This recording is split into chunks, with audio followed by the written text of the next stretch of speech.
Hi students, అందరికీ స్వాగతం. Welcome to LTX classes. నేను మీ ఎస్పీ రాజన్ అలియాస్ ఎస్పీఆర్. ఈరోజు మనము 23 ఏప్రిల్ యొక్క ఇంపార్టెంట్ హిందూ న్యూస్ అనాలిసిస్ అనేది చూడబోతున్నాం నాన్న. సో వరుసగా రోజు కూడా తెలుగు రాష్ట్రాల్లో ఉంటున్న ప్రతి ఒక్క స్టూడెంట్స్కి యూస్ అయ్యే విధంగా క్వాలిటేటివ్గా తెలుగులో మనం హిందూ అనాలిసిస్ అనేది అద్భుతంగా అనేది అందిస్తున్నాం నాన్న. కాకపోతే స్టూడెంట్స్ చాలామంది రిక్వెస్ట్ చేయడంతో ఇంకా మెరుగ్గా క్వాలిటేటివ్గా కరెంట్ అఫైర్స్ అందించాలి. కాబట్టి మీరు మన కరెంట్ అఫైర్స్ ఫాలో అవుతున్నారు అంటే మీకు తెలుసు ఎంత ఇంపార్టెంట్ కరెంట్ అఫైర్స్ అనేది. మనం హిందూ అనాలిసిస్ అనేది ఇక్కడ చేస్తున్నాం. కానీ ఎగ్జామ్ పాయింట్ ఆఫ్ వ్యూలోకి వచ్చామంటే, ప్రిలిమ్స్ పాయింట్ ఆఫ్ వ్యూలో కానీ మెయిన్స్ పాయింట్ ఆఫ్ వ్యూలో కానీ వచ్చామంటే డౌన్ టు ఎర్త్ నుంచి అడగచ్చు. PIB, Yojana, Kurukshetra, Indian express ఇలాంటి మల్టిపుల్ సోర్సెస్ నుంచి కూడా మీకు యూపీఎస్సీలో క్వశ్చన్స్ అడిగే అవకాశం అనేది ఉంది. టాపిక్స్ అనేది ఇలా వస్తున్నాయి. సో కాకపోతే మనం వాటిని ప్రిపేర్ అవ్వాలి, వాటిని డీల్ చేయాలి. సో అందుకోసం స్టూడెంట్స్ అందరికీ కూడా ఉపయోగపడే విధంగా మనం అద్భుతమైన కరెంట్ అఫైర్స్ కోర్స్ అనేది అందిస్తున్నాం. కాకపోతే ఆ కరెంట్ అఫైర్స్ కోర్స్ అనేది 10,000 రూపీస్కి ఉండేది, లైఫ్ టైం వ్యాలిడిటీ. కానీ ఇప్పుడు మీకు స్పెషల్ ఆఫర్లో 3,000 రూపాయలకి అందుబాటులో ఉంది నాన్న. సో 30th ఏప్రిల్ వరకు మాత్రమే ఈ ఆఫర్ అనేది వ్యాలిడిటీలో ఉంటుంది. సో ఈ ఆఫర్ ఉన్నప్పుడే దీన్ని ఉపయోగించుకొని మీరు క్వాలిటేటివ్గా మీ ప్రిపరేషన్ అనేది మెరుగ్గా చేసుకునే విధంగా ఉపయోగించుకుంటారనేది భావిస్తున్నాం. సో అలాగే మీరు ఇక్కడ చూడొచ్చు. సో మీకు కాంప్రహెన్సివ్గా కరెంట్ అఫైర్స్ కవర్ అవుతుంది. తర్వాత ఏంటంటేనన్నా మీకు క్లియర్ కట్గా ప్రతి ఒక్కటి కూడా, ఫర్ ఎగ్జాంపుల్ ప్రిలిమ్స్ రాస్తున్నారు అంటే ప్రిలిమ్స్కి ముందు కరెంట్ అఫైర్స్ అనేది చాలా ఇంపార్టెంట్. సో ఆ 1 year కరెంట్ అఫైర్స్ కూడా మీకు 50 hours కాంప్రహెన్సివ్ క్లాసెస్ అనేది కూడా అందిస్తూ ఉంటాం. సో అవన్నీ కూడా ఇందులో కలిగి ఉంటుంది. So best ever qualitative current affairs Telugu రాష్ట్రాల్లో కూడా ఎక్కడా కూడా యూపీఎస్సీ లెవెల్లో మీకు అద్భుతమైన కరెంట్ అఫైర్స్ ఇవ్వట్లేదు. మనం ఈ కరెంట్ అఫైర్స్ కోర్స్ ద్వారా వాటిని అందిస్తున్నాం. Group 1 ప్రిపేర్ అవుతున్న స్టూడెంట్స్ కూడా యూస్ అవుతుంది. అలాగే మీకు ఇంకేమన్నా డౌట్స్ ఉన్నాయంటే కాంటాక్ట్ నెంబర్ని కాంటాక్ట్ అవ్వచ్చు. తర్వాత చూడండి, మీరు వైజాగ్ నుంచి కానీ హైదరాబాద్ నుంచి కానీ యూపీఎస్సీ ప్రిపేర్ అవ్వాలి, డీటెయిల్డ్గా క్లియర్గా బిగినింగ్ స్టేజ్లో ఉండే స్టూడెంట్స్కి కూడా అర్థమయ్యే విధంగా, స్లో లెర్నర్స్ కూడా అర్థమయ్యే విధంగా అద్భుతమైన యూపీఎస్సీ క్లాసెస్ అనేది మనము ఎల్టీఎక్స్ క్లాసెస్ ద్వారా సో లైఫ్ టైం వ్యాలిడిటీతో ఇస్తున్నాం. న్యూ బ్యాచెస్ 1st మేలో జాయిన్ అయ్యే వాళ్ళందరికీ కూడా ఇంపార్టెంట్ అనౌన్స్మెంట్ అన్న. సో మీరు 30 ఏప్రిల్లోగా కోర్సులో జాయిన్ అవుతున్నారు అంటే మీకు 70,000 రూపాయలు మీకు ఫీజ్, 5,000 మంత్లీ కట్టుకునే అవకాశం కూడా, అంటే ఈఎంఐ ఆప్షన్ కూడా మనము కల్పిస్తున్నాం. అదే స్టూడెంట్స్ మీరు ఒకవేళ 1st మే తర్వాత జాయిన్ అవుతున్నా అంటే ఫీజ్ అనేది రివైజ్ చేయడం జరుగుతుంది, ఫీజ్ అనేది ఇంక్రీజ్ అవ్వడం జరుగుతుంది. మీ యొక్క కోర్స్ యొక్క ఫీజ్ అనేది సుమారుగా చూడండి 1 lakh ఉంటుంది, ఈఎంఐ కూడా 10,000 per month అవుతుంది. సో త్వరపడగలరు. మీరు ఎంక్వైరీస్ ఆల్రెడీ వస్తూ ఉన్నాయి. సో బ్యాచెస్ కూడా ఫిల్ అవుతూ ఉంది. సో మీరు కూడా టైం వేస్ట్ చేయకుండా 30 ఏప్రిల్లోగా సో మీ యొక్క డెసిషన్ అనేది తీసేసుకుంటారు అనేది భావిస్తున్నాం. సో ఇక్కడ ఇంకేమన్నా డౌట్స్ ఉన్నాయంటే ఈ కాంటాక్ట్ నెంబర్ని కాంటాక్ట్ అవుతారండి. రెగ్యులర్గా వీడియోస్ని ఫాలో అవుతారండి. ఏవైనా ఆఫర్స్ ఉన్నా, అప్డేట్స్ ఉన్నా మనము ఈ వీడియోస్లోనే మనం అద్భుతంగా అందిస్తుంటాం. కాబట్టి డోంట్ మిస్ టు ఫాలో నాన్న. సో కోర్సుల గురించి కూడా, దాంట్లో వచ్చే ఆఫర్స్ గురించి కూడా తెలుసుకోండి. అవి చాలా వరకు మీకు ఉపయోగపడుతుంది. తర్వాత తీసుకున్నారు అంటే యూపీఎస్సీ ప్రిలిమ్స్ 2023 రాయబోతున్న ప్రతి ఒక్క స్టూడెంట్స్కి ప్రిలిమ్స్ వరకు ఒక అద్భుతమైన ఆఫర్ ఉందన్న.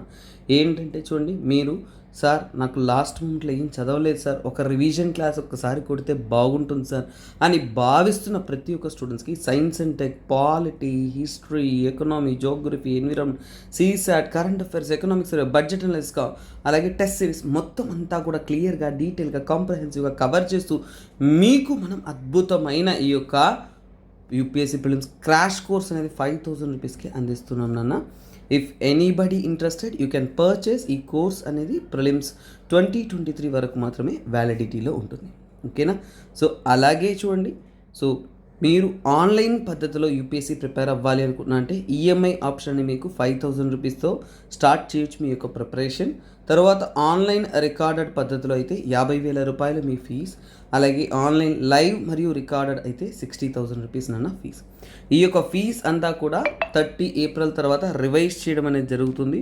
సో మీరు ఎవరైనా కానీ యూపీఎస్సీ ప్రిపరేషన్ కావాలనుకుంటున్న వారు త్వరపడని క్విక్ డెసిషన్ తీసుకుంటారని భావిస్తున్నాం. ఎందుకంటే 30th ఏప్రిల్ తర్వాత there will be fees revision. ఇవి ఇంపార్టెంట్ అప్డేట్స్. ఇంకా ఏమైనా ఇన్ఫర్మేషన్ కావాలన్నా కాంటాక్ట్ నెంబర్ని కాంటాక్ట్ అవ్వచ్చు. ఇంకా అతి ముఖ్యమైన విషయం, మీరు ఈ వీడియోస్ ద్వారా ఎస్పీఆర్ సార్ క్లాస్ ద్వారా మీరు జాయిన్ అవుతున్నారంటే టెల్ దట్, ఓకేనా. So that also increases more value. తర్వాత చూడండి, మనము 2009లో అడిగిన ఒక క్వశ్చన్ని మనం చూసామన్న. ఇలా రెగ్యులర్గా యూపీఎస్సీలో ప్రీవియస్ ఇయర్లో అడిగిన క్వశ్చన్స్ని వాటిని కూడా మనం ఏంటంటే చూస్తూ ఉన్నాము. సో ఇలాంటి రెగ్యులర్ కరెంట్ అఫైర్స్ చూస్తూ ఉన్నాను. మీ యొక్క పార్టిసిపేషన్ ఎక్కువగా ఉండాలి. ప్రతి ఒక్కరికి ఒకటే నేను రిక్వెస్ట్ చేసేది, కైండ్లీ బీ పార్టిసిపేటివ్ అన్న. మీరు ఎక్కువ ఇంట్రెస్ట్ చూపిస్తేనే మనం ఎక్కువ కంటెంట్ అనేది కూడా డెవలప్ చేయగలం, ఓకేనా. సో అందుకే సో ఇక్కడ ఏంటి క్వశ్చన్ చూద్దాము. ఇక్కడ ఇండివిజువల్ సత్యాగ్రహ వచ్చేసి వినోబా భావే గారు ఫస్ట్ సత్యాగ్రహిగా ప్రారంభించారని తెలుసు. మరి అదే సత్యాగ్రహ అదే ఒక మూమెంట్లో మీరు చూశారు అంటే సెకండ్ పర్సన్ ఎవరు, who was the second person, ఇది మీ యొక్క క్వశ్చన్ అనమాట. సో మీకు ఇంకొక విషయము, ఈ కంటెంట్లోకి వెళ్ళడానికి ముందు మీకు ఒక ఓవర్వ్యూ ఇస్తానన్న, బ్రీఫ్ ఓవర్వ్యూ. ఫస్ట్ చూడండి, ఈ యొక్క స్టోరీ ఎక్కడి నుంచి స్టార్ట్ అవుతుందంటే మోడర్న్ ఇండియా క్లాసెస్లో మీరు వింటారు. ఏంటన్నా, మోడర్న్ ఇండియా క్లాసెస్ వింటున్నప్పుడు మీకు ఇది వస్తుంది. మోడర్న్ ఇండియా క్లాసెస్లో ఏంటంటేనన్నా మీరు క్లియర్గా ఆలోచించండి. సో 8th, ఓకేనా, 8th ఆగస్ట్ 1940 అప్పుడు బ్రిటిష్ వారు ఆగస్ట్ ఆఫర్తో ముందుకు వస్తారు, ఓకేనా.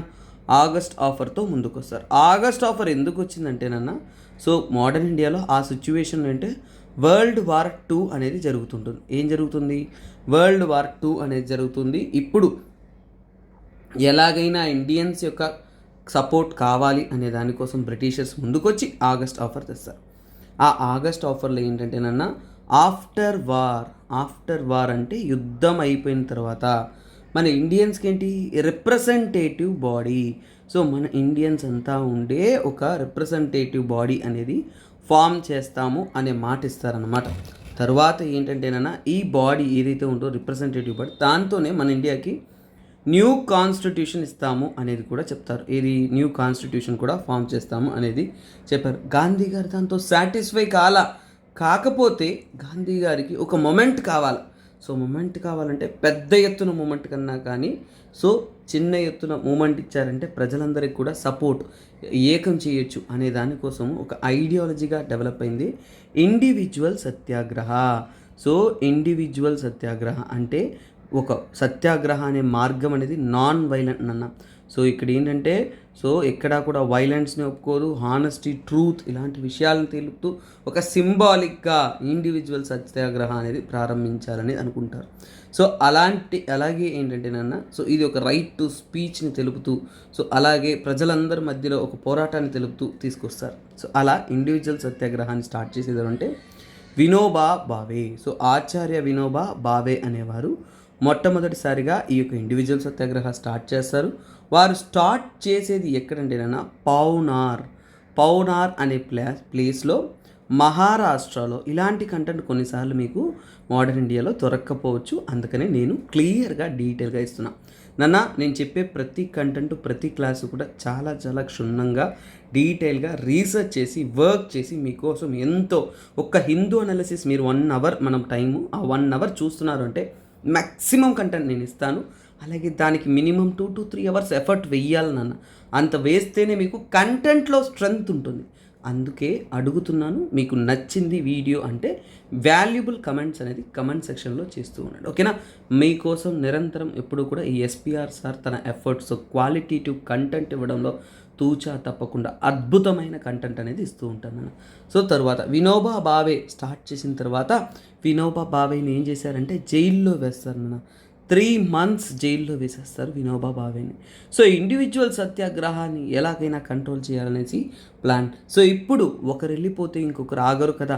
సో అలా సెకండ్ పర్సన్ రైస్ అవుతారు, దట్ ఈస్ జవహర్లాల్ నెహ్రూ గారు రైస్ అవుతారు.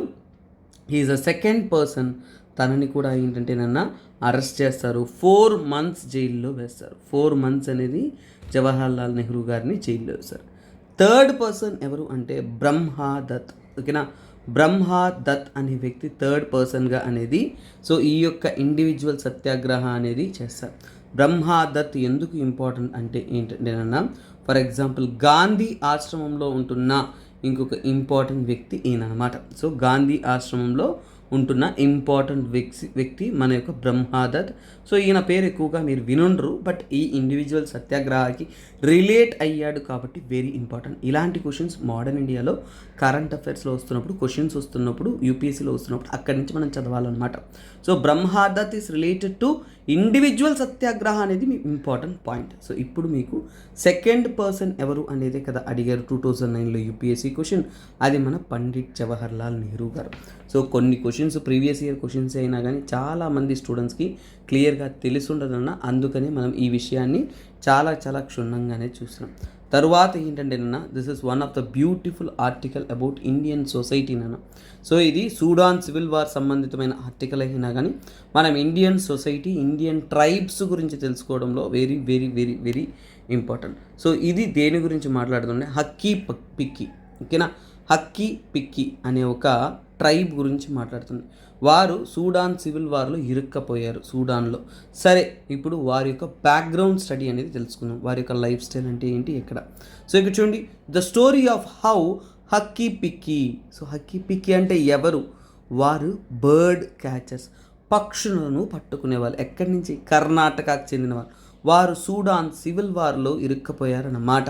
సో వారు ఎందుకు సూడాన్కి వెళ్ళాల్సి వచ్చింది, ఎందుకు వారు మైగ్రేట్ అయ్యారు, సో అలాగే వారి యొక్క లైఫ్ స్టైల్ ఏంటి, వారి యొక్క సిచ్యువేషన్ ఏంటి అనేది మనం తెలుసుకున్నాం. ఈ సూడాన్ యొక్క క్యాపిటల్ వచ్చేసి ఖార్టూమ్. ఆ ఖార్టూమ్లో వీరు ఏంటంటే ఈ ట్రైబ్స్ అక్కడక్కడ స్కాటర్డ్ కమ్యూనిటీగా అనేది సెటిల్ అవ్వి ఉన్నారు. సుమారుగా 300కు పైగా ప్రజలు అనేది ఉన్నారు. సో ఇండియన్ ట్రైబ్స్ అయినప్పుడు వారి యొక్క పరిస్థితి ఏంటి అనేది మనం తెలుసుకోవాలా. So this article gonna speak about Hakki Pikki. So ఇది very very important article related to social issues, society, Indian, ఓకేనా, ఇండియన్ ట్రైబ్. ఇలాంటి ఆర్టికల్స్లో very very very very important. అంతే అద్భుతంగా మనం నేర్చుకోబోతున్నాము. Let us understand what is this Hakki Pikki. ఈ మధ్య కాలంలో ట్రైబ్స్ రిలేటెడ్ క్వశ్చన్స్ కామన్గా మీకు యూపీఎస్సీలో అడిగేదే, ఓకేనన్నా. That is one thing. వీరు ముఖ్యంగా చాలా వరకు ఫారెస్ట్ ఏరియాతో రిలేట్ అయ్యి, ఓకేనా, ఫారెస్ట్ ఏరియాలో ఉండేవాళ్ళు. అలాగే ఇండియన్ ట్రైబ్స్, ఓకేనా. ఇండియన్ ట్రైబ్స్ అంటే ఇండియాలో ఉంటున్న ఒక ట్రైబ్స్ అన్నమాట. మరి ఎక్కడున్నారు సార్ వాళ్ళు? సో ముఖ్యంగా ఏంటంటేనన్నా కర్ణాటక. సో కర్ణాటక ప్రాంతంలో ఎక్కువగా ఉన్నారు. అది ఎలా చెప్పొచ్చు అంటే చూడండి, కర్ణాటకలో కన్నడంలో హక్కీ అంటే బర్డ్ అని మీనింగ్, ఓకేనా. సో అలాగే పిక్కీ అంటే ఏంటంటే క్యాచర్స్, అంటే వారెవరనేది ఇక్కడే తెలిసిపోతుంది. పక్షులను పట్టేవాళ్ళు. పక్షులను మీకు తెలుసు కదన్నా, కొంతమంది పక్షులను పట్టుకోవడం ఇవే జీవితంగా గడుపుతూ ఉంటారు. సో అలాగే ఏంటంటేనన్నా వీరి యొక్క జీవితం ట్రెడిషనల్గా, ఓకేనా, ట్రెడిషనల్గా అంటే పారంపర్యంగా వీరు ఎలాంటి పద్ధతులను ఎన్నుకుంటారు, ఎలాంటి పనులు చేస్తూ ఉంటారు. Semi nomadic. నొమాడిక్ అంటే ఏంటంటేనన్నా ఒక చోట స్థిరంగా ఉండే ట్రైబ్స్ కాదు. వారు ఒక ప్రాంతం నుంచి ఇంకొక ప్రాంతానికి తరలి వెళుతూ, వలస వెళుతూ అలాంటి ఒక జీవితాన్ని గడుపుతున్న ఒక సో కాల్డ్ ప్రజలు అనమాట, ట్రైబ్ అనమాట. చాలా వరకు వీళ్ళు హంటర్స్గా, వేటగాళ్ళుగా ఇలా ఉన్నారు. తరువాత తీసుకున్నామంటే 2011 సెన్సస్ ప్రకారం, ఓకేనా, 2011 సెన్సస్ ఏదైతే ఉంటుందో ఆ సెన్సస్ ప్రకారం, ఓకేనా, సెన్సస్ ప్రకారం వాళ్ళ యొక్క జనాభా అనేది 11,892గా చెప్పారు. అది కూడా కర్ణాటకలో. కేఏ అంటే కర్ణాటక అనేది గుర్తుపెట్టుకోండి, ఓకేనా. కర్ణాటక ప్రాంతంలో వీళ్ళు ఉన్నారు. సో వీరు కర్ణాటకలో ఉన్నారని తెలుసుకొని కర్ణాటకలో ఏ ప్రాంతంలో, చాలా వరకు సౌత్ కర్ణాటక అంటే ఈ నీలగిరి కొండలు ఉన్నాయి చూసారా, వెస్టర్న్ ఘాట్స్ కొండలు, వాటి ప్రాంతానికి దగ్గర. ఫర్ ఎగ్జాంపుల్ అంటే దేవంగిరి, ఓకేనా, దేవంగిరి, మైసూరు, ఓకేనా, మైసూరు, తర్వాత కోలార్ అంటే ఒక రకంగా మన బెంగళూరుకి చుట్టూ పరిసర ప్రాంతాల్లో కొద్దిగా విలేజ్ ఏరియాకి రిలేటెడ్ ఆ రీజన్లో ఎక్సెట్రా ఎక్సెట్రా ఎక్సెట్రా ఈ రీజియన్స్లో అనేది వీరు ఉంటూ ఉన్నారు. సో అలాగే ఏంటంటేనన్నా వీరు ఒక్కొక్క ప్రాంతంలో వేరే వేరే పేర్లతో పిలువబడుతూ ఉంటారు. సదర్న్ సైడ్ ఇలా పిలుస్తారు, అలాగే నార్థన్ కర్ణాటక, ఓకేనా, నార్థన్ కర్ణాటక కానీ, అలాగే ఏంటంటే మహారాష్ట్ర దగ్గర వీళ్ళని ఏమంటారంటే ఈ ట్రైబ్ పీపుల్ని ఏమంటారంటే మేల్ షికారి. సో ఏమంటారు, మేల్ షికారి అంటారు, ఓకేనా. షికారి అన్నా కానీ ఒక రకంగా వేటాడే గుణం కలిగిన వారు అనేది. ఓకేనా, వీరు జీవితం కోసం, లైవ్లీహుడ్ కోసం నొమాడిక్ అన్నప్పుడు ఏంటి, ఒక ప్రాంతం నుంచి ఒక ప్రాంతానికి మూవ్ అవుతూ ఉన్నారు. సో అలాగే ఏంటంటేనైనా వీరిలో 4 క్లాన్స్ ఉన్నాయని చెప్తున్నారు. నేను ఇండియన్ సొసైటీ అనేది మెయిన్స్ ఆర్టికల్ కాబట్టి కొద్దిగా మెయిన్స్ లెవెల్లోనూ చెప్తున్నాను, ప్రిలిమ్స్ లెవెల్లోనూ మీకు చెప్తానమాట. మెయిన్స్ లెవెల్లో ఏంటంటే కొన్ని విషయాలు ఎక్స్ట్రా ఎలిమెంట్స్ ఇస్తాము, ప్రిలిమ్స్ అంటే అంత ఎక్స్ట్రా చూడమంతే, దానికి మించి విషయం ఏం లేదు. సో ఇక్కడ వీళ్ళలో 4 క్లాన్స్ ఉంటాయి. అందులో ఏంటంటేనన్నా గుజరాతీయా, ఏంటది గుజరాతీయా అంటారు. ఇంకొకటి ఏంటంటే పన్వార్, ఓకేనా, పన్వార్, ఓకేనా, పన్వార్ అంటారు. ఇంకొకటి ఏంటంటే కలివాల్, ఓకేనా, కలివాలా అంటారు. ఇంకొకటి ఏంటంటే మేవారాస్, అంటే ఈ ప్రాంతాల్లో కూడా వారి యొక్క క్లాన్ అనేది ఉంది. అంటే వీళ్ళ యొక్క క్లాన్స్ అనేది వీటికి రిలేటెడ్గా ఉంది కాబట్టి మనం 4 క్లాన్స్ అనేది చెప్తూ ఉన్నాం. ఓకేనా, తరువాత ఏంటంటేనన్నా వీరు, ఓకేనా, ట్రెడిషనల్ హిందూ సొసైటీగా చెప్తూ ఉంటారు. అంటే ట్రైబ్స్లో కూడా కొంతమంది హిందూయిజం ఫాలో అవ్వకుండా వేరే ఒక సిస్టమ్ని ఫాలో అవుతుంటారు. సో అలాగే ఏంటంటేనన్నా, సో వీరు ఏంటంటేనన్నా అంటే ఇక్కడ ఒక క్లాన్స్ చెప్పాం కదా, ఇందులో హైరార్కీ అనేది ఫాలో అయ్యారు. హైరార్కీ అంటే ఏంటంటేనన్నా ఇందులో ఇక్కడ గుజరాతీ అనేది టాప్ ఉంటారు, మార్వారాస్ అనేవారు ఏంటంటే ఇప్పుడు కూడా బాటంలో ఉంటారు. అంటే వారి యొక్క వాల్యూస్ అనేది కూడా ఏంటంటేనన్నా హైరార్కికల్ ఆర్డర్, వాళ్ళలోనే ఓల్డెన్ డేస్లో ఈ క్లాన్లంతా కూడా హైరార్కికల్ ఆర్డర్లో అనేది ఉండేది. సో గుజరాతీ అనేది టాప్, మార్వారా అనేవారు లోలో ఉండేవాళ్ళు, బాటమ్.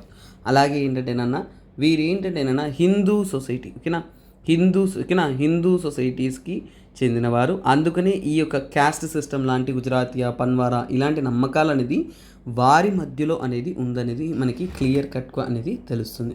ఇది ఒక బేసిక్ క్లాన్ గురించి. ఇది తరువాత వాళ్ళ యొక్క భాష, హిక్కీ పిక్కీ, ఓకేనా, లాంగ్వేజెస్ విషయానికి వచ్చామంటే వారి యొక్క భాషా పరిజ్ఞానం కానీ భాషలు ఏంటి. సో చూడండి, సౌత్ ఇండియాలో ఉన్నారు అంటేనే మనకు ఒకటి తెలుసు, ద్రవిడియన్ లాంగ్వేజెస్. సో వీరు ద్రవిడియన్ లాంగ్వేజ్ మాట్లాడేవారు. అలాగే ఏంటంటేనన్నా ఇందులో కొందరు ఇండో ఆరియన్ కూడా, ఓకేనా. సో అలాగే ఏంటంటేనన్నా చాలా వరకు, ఓకే, స్మాల్ కరెక్షన్. సో ఏంటంటే వీరు ద్రవిడియన్ లాంగ్వేజ్ చుట్టూ అందరూ మాట్లాడుతున్నా కానీ వీరు యాక్చువల్గా ద్రవిడియన్ లాంగ్వేజ్ మాట్లాడరు నాన్న. వీళ్ళ భాష అనేది ఎక్కడికి లింక్ అయి ఉంటుందంటే ఇండో ఆరియన్కి లింక్ అయి ఉంటుంది. Small correction, Indo Aryan language, ఓకేనా, ఇండో ఆరియన్ లాంగ్వేజ్ వీళ్ళు మాట్లాడేది. ట్విస్ట్ ఏంటంటే ఇదే, ఎందుకు ఇండో ఆరియన్ లాంగ్వేజ్ అంటే చుట్టూ అందరూ కూడా, ఫర్ ఎగ్జాంపుల్ కర్ణాటక ఈ ప్రాంతాల్లో అందరూ కూడా ఏంటి ద్రావిడియన్ లాంగ్వేజెస్ మాట్లాడుతున్నా కానీ ఈ ట్రైబ్స్ మాత్రం ఏంటంటేనన్నా ఇండో ఆరియన్ లాంగ్వేజ్ అనేది మాట్లాడతారు. దట్స్ మై మిస్టేక్, కరెక్షన్ చేసుకుందాం. ఎందుకంటే సరౌండెడ్ బై ద్రావిడియన్ అనాలి నేను. అంటే సరౌండెడ్ అంటే ఇండో ఆరియన్ ఉంటారు, చుట్టూ అందరూ కూడా ద్రావిడియన్ లాంగ్వేజ్ మాట్లాడుతూ ఉంటారు, ఓకేనా. That is one thing.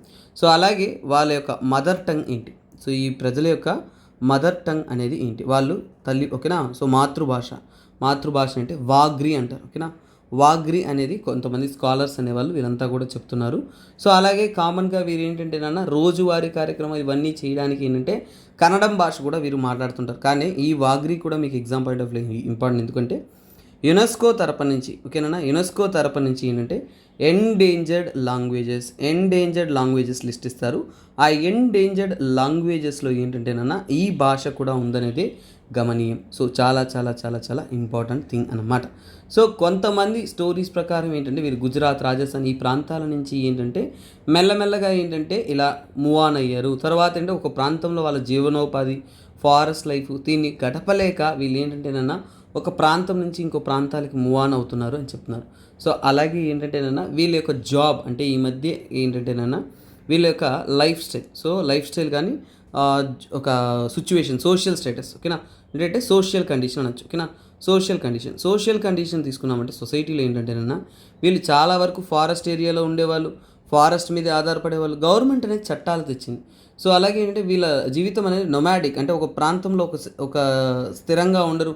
So ఎప్పుడైతే ఇలా ఉంటూ ఉన్నారో, ఇలాంటి జీవితం గడుపుతున్నారో ఏంటంటే ఈ మధ్య సొసైటీ మారిపోయింది, కాలం మారిపోయింది. అలాగే సొసైటీ అనేది చాలా వరకు మారిపోవడం వల్ల ఏంటంటే సో వీరు ఏంటంటేనన్నా వాళ్ళ యొక్క settle life, education life, సొసైటికల్ life ఇవన్నీ కూడా ఇబ్బందిలోకి గురైపోయి వైల్డ్ లైఫ్ ప్రొటెక్షన్ చట్టాలు ఏంటి కొత్తగా లాస్ వచ్చేసే కదన్నా మనకి 1972 తర్వాత వైల్డ్ లైఫ్ ప్రొటెక్షన్ చట్టాలు చాలా స్ట్రిక్ట్గా వచ్చేసాయి. సో వేటాడడం తప్పనేశారు. ఇలాంటి లాస్ కానీ ఇవన్నీ కూడా స్ట్రిక్ట్ అయిపోవడంతో వాళ్ళు ఒక ప్రాంతంలో నివసించలేక ఉండలేక ఏంటంటేనన్నా సో చాలా వరకు మెన్ వచ్చేసి హంటింగ్ చేయడం కానీ మెన్ హంటింగ్ చేయడం కానీ అలాగే ఉమెన్ అనేవారు ఏంటంటే బెగ్గింగ్ లాంటి యాక్టివిటీస్ చేయడం కానీ గ్రామాల్లో ఇలా మూవ్ ఆన్ అవ్వడం. తర్వాత ఏంటంటేనన్నా మెల్లమెల్లగా ఏంటంటే వాళ్ళు కొన్ని వ్యాపారం అంటే చిన్న తరహా బిజినెస్ అంటే సెల్లింగ్ స్పైసెస్ కానీ కొన్ని మనకు తెలుసుంటుంది కదా. సో కొన్ని స్పైసెస్ అమ్మడం కానీ హెర్బల్ ఆయిల్స్ అమ్మడం కానీ ప్లాస్టిక్ ప్రొడక్ట్స్ ప్లాస్టిక్ ఫ్లవర్స్ అమ్మడం కానీ స్ట్రీట్స్లో అమ్ముతుంటారు. మీరు ఒక ట్రాఫిక్ ప్లేస్లో వెళ్తున్నప్పుడు కొంతమంది అమ్ముతూ ఉంటారు. సో అవన్నీ కూడా చేస్తూ వేరే యాక్టివిటీస్లో ఉంటూ ఉన్నారు. కాకపోతే ఇప్పుడు వీళ్ళు అక్కడికి ఎందుకు వెళ్ళారు అంటే ఏంటంటేనన్నా వీళ్ళలో ఇంకోటి ఏంటంటే ఎడ్యుకేషన్ అనేది చాలా చాలా తక్కువ. Education level is very very very low. So అందుకే ఎడ్యుకేషన్ లెవెల్ లోగా ఉంది కాబట్టి వారు ఇలాంటి వ్యాపారాలు ఇవన్నీ చేస్తూ ఉన్నారు. ఇలాగే ఏంటంటే ప్రోడక్ట్స్ అనేది వీళ్ళు ఇంకా ఏంటంటే ఆఫ్రికాలో కూడా సేల్ చేయడం అనేది చేశారు. సో అందుకనే ఏంటంటే మెల్లమెల్లగా కొందరు ఏంటంటే ఆఫ్రికా ఈ ప్రాంతాలకు అనేది మూవ్ ఆన్ అవ్వడం అనేది కూడా జరిగింది. సో వేటాడతారన్నప్పుడే మనకు అర్థమైపోవాలి వీళ్ళంతా కూడా నాన్ వెజిటేరియన్స్ అనేది. సో తర్వాత ఏంటంటే ఇక్కడ ఇవన్నీ కూడా ఏంటంటే వాళ్ళ యొక్క లైఫ్ స్టైల్, సో వాళ్ళ యొక్క ఇంపార్టెంట్ థింగ్. సో ఇక్కడ ఇంకొక ట్విస్టెడ్ ఎలిమెంట్ ఏంటంటే అండర్స్టాండ్ దిస్ వన్. వీళ్ళ సొసైటీ అనేది matriarchal, very very very very twisted element. ఎందుకంటే ఇలాంటి వాటి మీద సొసైటీలో క్వశ్చన్స్ మీకు వస్తుంది. మ్యాట్రియార్కల్ ట్రైబ్స్ ఇన్ ఇండియా అనేది కూడా మీరు తెలుసుకోవాలి. సో అలాగే ఏంటంటే మ్యాట్రియార్కల్ అంటే ఏంటంటే పెళ్లి కొడుకు ఎవరైతే ఉన్నారో గ్రూమ్ వచ్చేసి డౌరీ ఇస్తారనమాట. డౌరీ ఇస్తారు ఎవరికి? బ్రైడ్ ఫ్యామిలీకి. సో ఇలాంటి ట్విస్ట్ అన్ని కూడా మనము చాలా జాగ్రత్తగానే తెలుసుకోవాలి. ఎందుకంటే ఇవన్నీ కూడా ఏంటంటే మీరు కంటెంట్ చదువుతున్నప్పుడు అంటే ఇలాంటి విషయాలు అనేది మిస్ చేసుకునే అవకాశం ఎక్కువగా ఉంది. కాబట్టి దిస్ ఇస్ వాట్ వీళ్ళు అడవి ప్రాంతంలో దొరుకుతున్న మెటీరియల్స్ ఇవన్నీ హోల్డ్ చేస్తున్నారు కాబట్టి వాళ్ళకి ట్రెడిషనల్ మెడికల్ నాలెడ్జ్ ఉంటుందన్న. ట్రెడిషనల్గా కూడా ఏంటంటే మెడికల్ నాలెడ్జ్ అంటే ఆయుర్వేద అలాంటి వాటి మీద పరిజ్ఞానం అనేది కలిగి ఉంటుంది. చదువు తక్కువైనా సరే వీటి మీద వారి యొక్క పరిజ్ఞానం అనేది ఎక్కువ. హెర్బ్స్ పైన, తర్వాత ప్లాంట్స్ పైన, మెడిసినల్ ప్లాంట్స్ పైన వీటి మీద అవగాహన కూడా ఎక్కువగా. మనం ఇంకా చూడాలి అంటే మనము సిటీస్లో కూడా ఏంటంటే వనమూలికలు వీటిని అమ్ముతూ ఉంటారు, తెలుసు కదన్నా. ఇలాంటి యాక్టివిటీస్లో కూడా వారు ఎక్కువగా అనేది ఇన్వాల్వ్ ఉంటారు. These are a very very very crucial tribe people. You need to learn in a clear manner అన్న. సో అందుకే నేను అద్భుతమైన నోట్స్ ఇస్తున్నాను. ఈ నోట్స్ కూడా మన క్లాస్ అయిపోయిన తర్వాత టెలిగ్రామ్ గ్రూప్లో అప్లోడ్ అవుతుంది. మీరు ఆ నోట్స్ పొందిన తర్వాత మీ వాట్సాప్ గ్రూప్స్ ఉన్నా వేరే సోర్సెస్ ఉన్నా మీరు షేర్ చేయండి అన్న. సో అలాగే మన వీడియోను కూడా గివ్ ఏ షేర్ అన్న. ఎందుకంటే మీరు షేర్ చేస్తేనే మనకి వ్యూస్ పెరుగుతుంది, ఎక్కువ మందికి రీచ్ అవుతుంది, మనం ఇంకా క్వాలిటేటివ్ కంటెంట్ అనేది ఇవ్వచ్చు. తర్వాత PSLV C-55 గురించి మనం చూస్తున్నాం. దీని గురించి వాళ్ళు లాంచ్ చేసిన శాటిలైట్ గురించి లాస్ట్ ఆర్టికల్లో మనం డీటెయిల్గా డిస్కస్ చేసాం కాబట్టి we need not go further అన్న. అంటే ఎక్కువ నేర్చుకోవాల్సిన అవసరం లేదు. ఎందుకంటే ఈ టెలియోస్ అంటే ఏంటి, ఎక్కడ లాంచ్ చేసాం అనేది మనం చూసాము. So we can read out what is been given in the article. ఓకేనా. సో అది ఎందుకంటే లాస్ట్ క్లాస్లోనూ దాని గురించే చెప్పాను. కొన్నిసార్లు కొన్ని ఆర్టికల్స్ అనేది రిపీటెడ్ మోడ్లో మనకి వస్తూ ఉంటుంది. We need to have a clear cut idea. కాకపోతే PSLV గురించి చెప్పలేదు. ఆ PSLV గురించి ఒక ఫ్యూ పాయింట్స్ నేను చెప్తాను. Let's finish this article.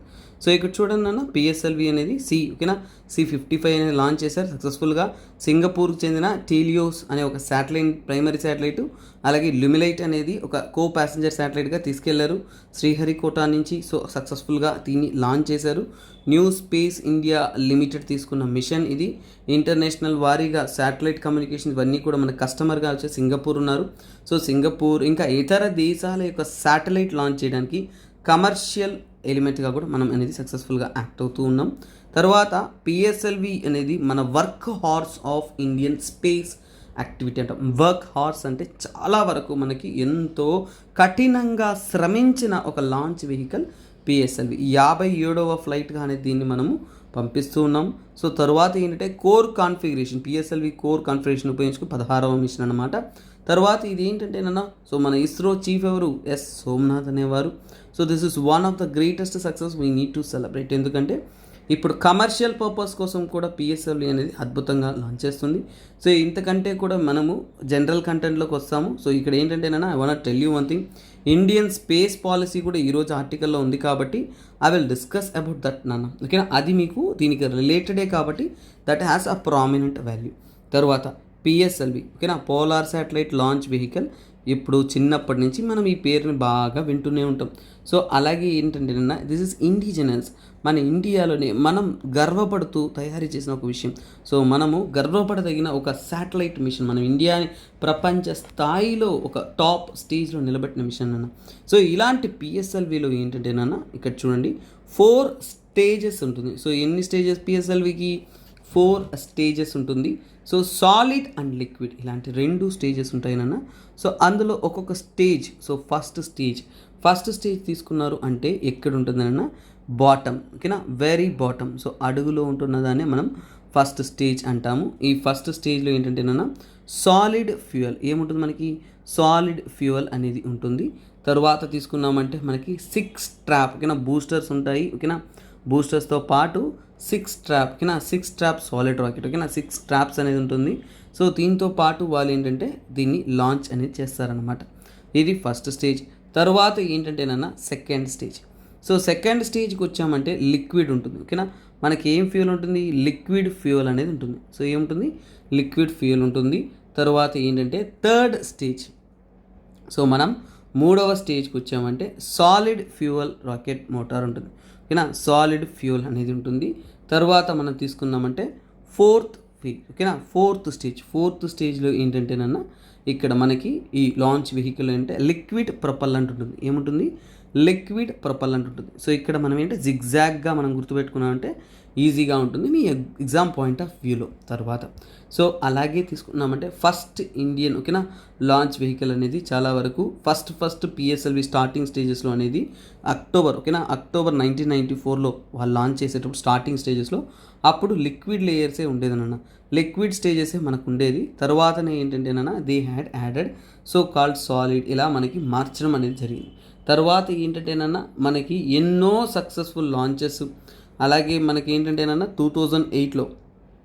2008లో Chandrayaan కానీ, ఓకేనా, చంద్రయాన్ కానీ, తర్వాత ఏంటంటేనన్నా మన యొక్క greatest mission MOM mission, Mars orbiter mission అయినా కానీ ఇలాంటి ఎన్నో సక్సెస్ఫుల్ మిషన్స్ని సక్సెస్ఫుల్గా చేసిన శాటిలైట్ లాంచ్ వెహికలే ఇది. That is the beauty of this PSLV. Space policy కూడా ఇదే న్యూస్లో ఉంది కాబట్టి we will look into it. ఈ టాపిక్ ఇంతవరకు ఏం చేస్తే సరిపోతుంది. ఓకే స్టూడెంట్స్, నెక్స్ట్ కరెంట్ అఫైర్స్కి ముందు ఒక ఇంపార్టెంట్ అప్డేట్. మీరు వర్కింగ్ ప్రొఫెషనల్గా ఉన్నారా? యూపీఎస్సీ ప్రిపేర్ అవ్వాలనుకున్నారా? మీకోసం అద్భుతమైన ఆఫర్ అనేది వెయిట్ చేస్తుందన్న. రికార్డెడ్ కోర్సెస్లో మీకు రికార్డెడ్ యూపీఎస్సీ ఫుల్ కోర్స్ కావాలంటే 50,000 రూపీస్, అలాగే లైవ్ అండ్ రికార్డెడ్ కావాలంటే 60,000 రూపీస్ అన్న. 30th ఏప్రిల్ వరకు ఈ యొక్క ఆఫర్ అనేది మీకు వ్యాలిడిటీలో ఉంటుంది. ఈఎంఐ ఆప్షన్ కూడా మీకు అందుబాటులో ఉంటుంది. అలాగే మీరు ఫ్రీ ఎలా ప్రిపేర్ అవ్వాలి, ఏం చేయాలి అని క్లారిటీ కావాలి, ఒక ఐడియా కావాలంటే మీకోసం మనం ఫ్రీ మెంటార్షిప్ ప్రోగ్రామ్ కూడా కండక్ట్ చేస్తున్నాం. సో ఇలాంటి ఒక అద్భుతమైన అవకాశం అనేది మనము ఈఎల్టీఎక్స్ క్లాసెస్ ద్వారా మీకోసం అందిస్తున్నాం. So kindly utilises. అలాగే చూడండి ఇక్కడ నెక్స్ట్ కరెంట్ అఫైర్స్ అనేది నేను చెప్పాను కదా స్పేస్ పాలసీ గురించి, ఓకేనా. Optimist space policy lays out plans for privatising sector. So చూడండి మన ఇండియా అనేది కొత్తగా స్పేస్ పాలసీ అనేది తీసుకొస్తున్నారు. సో అందులో భాగంగా మనం ఏంటంటే ప్రైవేట్, ఓకేనా, ప్రైవేట్కి చాలా వరకు ప్రాముఖ్యత ఇస్తాం. సో ఇప్పుడు మీ ప్రిలిమ్స్ అయినా మెయిన్స్ అయినా స్పేస్ పాలసీ మీద క్వశ్చన్స్ వచ్చే అవకాశం చాలా చాలా చాలా ఎక్కువ. ఇది సైన్స్ అండ్ టెక్నాలజీలో జిఎస్ పేపర్ 3లో వెరీ వెరీ ఇంపార్టెంట్. కాకపోతే పాలసీ ఉంది కాబట్టి మీకు గవర్నెన్స్లో కూడా ఇది చాలా చాలా చాలా important. Space governance, digital governance ఇలాంటి టాపిక్స్లో మీకు ప్రామినెంట్గా ఉంటుంది. సో మొత్తానికి ఇది దేని గురించి మాట్లాడుతుందని ఫస్ట్ తెలుసుకున్నాం. ఇండియా యొక్క స్పేస్ పాలసీ 2023, ఇండియా యొక్క స్పేస్ పాలసీ 2023 వాటి గురించి మాట్లాడుతుంది, వాటి గురించి తెలియజేయమని చెప్తుంది. సో ఇప్పుడు మనము let us understand this space policy. First of all ఏంటంటేనన్నా సో ఈ స్పేస్ పాలసీ అనేది ఏంటంటేనన్నా ఈ ఇయర్ ద్వారా మన క్యాబినెట్ కానీ మన పిఎం కానీ ఏం చెప్తున్నారు అంటే ప్రైవేట్ ప్లేయర్స్, ఏంటది ప్రైవేట్ ప్లేయర్స్ అంటే ప్రైవేట్ సెక్టార్కి స్పేస్ టెక్నాలజీ డిపార్ట్మెంట్లో మనం ఎక్కువ ఆపర్చునిటీస్ అనేది ఇస్తున్నట్టు చెప్తున్నారు.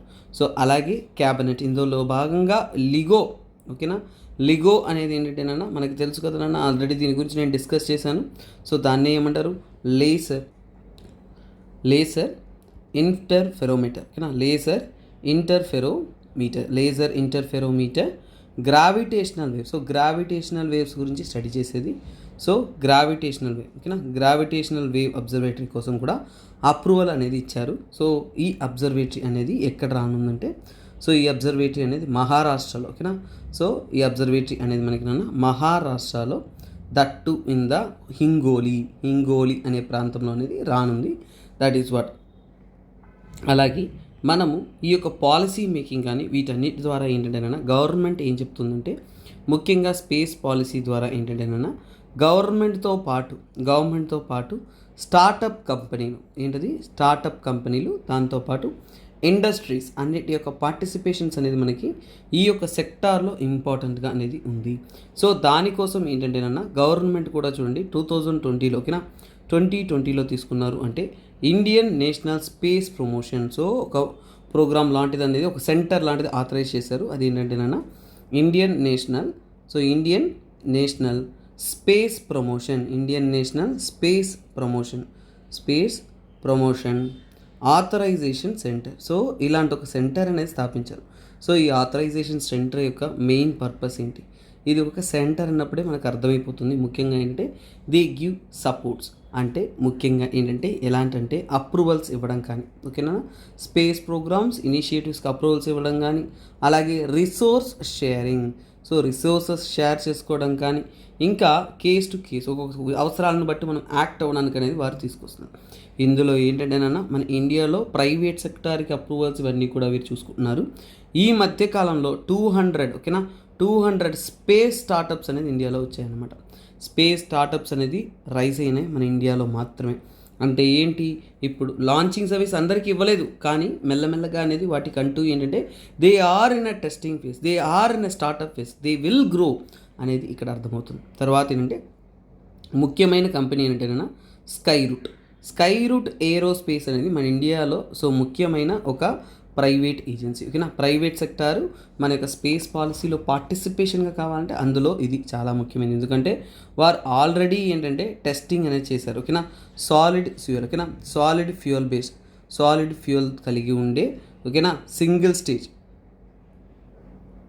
ఒకటే స్టేజ్ కలిగిన స్మాల్ శాటిలైట్స్ని లాంచ్ చేయగలిగిన విక్రమ్ ఎస్ రాకెట్ అనేది వారు సక్సెస్ఫుల్గా అనేది టెస్ట్ చేయడం అనేది జరిగింది. సో ఇది మనకి హ్యూజ్ పొటెన్షియాలిటీని, అలాగే మన యొక్క స్పేస్ సెక్టార్ అనేది ఎలా ఓపెన్ అప్ అయ్యిందనే దాన్ని కూడా మనకి తెలియజేస్తూ ఉంది.